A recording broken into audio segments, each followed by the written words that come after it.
வணக்கம், இது உங்கள் தேவகி சமையலறை. இன்னைக்கு சாஃப்டான சப்பாத்தி எப்படி செய்யறதுன்னு பார்க்கலாம்.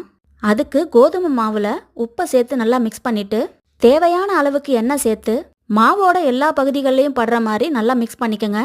அடுத்ததா வெது வெதுப்பான தண்ணியை சேர்த்து கையில மாவு ஒட்டாத அளவுக்கு பிசைஞ்சு வச்சுக்கோங்க.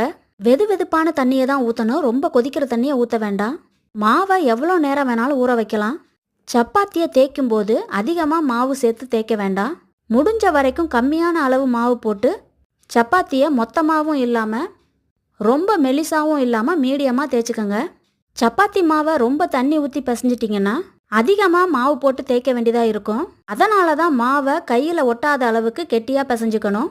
தோசைக்கல் நல்லா ஹீட் ஆனதும் ஒவ்வொரு சப்பாத்தியாக போட்டு எடுத்துடலாம். எப்போவுமே சப்பாத்தி போடும்போது அடுப்பு லோ ஃப்ளேமில் இருக்கக்கூடாது, மீடியம் ஃப்ளேம்லேயோ இல்லைன்னா ஹை ஃப்ளேம்லேயோ வச்சுக்கணும். அப்போ தான் சப்பாத்தி நல்லா உப்பி வரும். மாவுலேயே எண்ணெய் சேர்த்து நல்லா பிசைஞ்சிட்டதுனால சப்பாத்தி சுட்டு எடுக்கும்போது ரொம்ப எண்ணெய் தேவைப்படாது. சப்பாத்தி காஞ்சு போகாமல் இருக்கிறதுக்கு கொஞ்சமாக எண்ணெய் தடவுனீங்கன்னா போதும். இல்லைன்னா எண்ணெயே போடாமல் சுட்டு எடுத்துட்டு பாருங்க எந்த அளவுக்கு சப்பாத்தி உப்பி வருதுன்னு.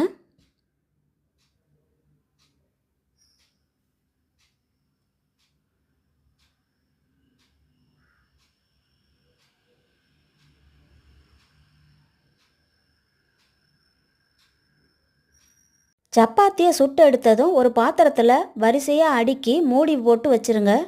அப்போ தான் சப்பாத்தி காயாமல் இருக்கும். பிளேட்டில் தனித்தனியாக அடுக்குனிங்கன்னா காஞ்சு போயிடும்.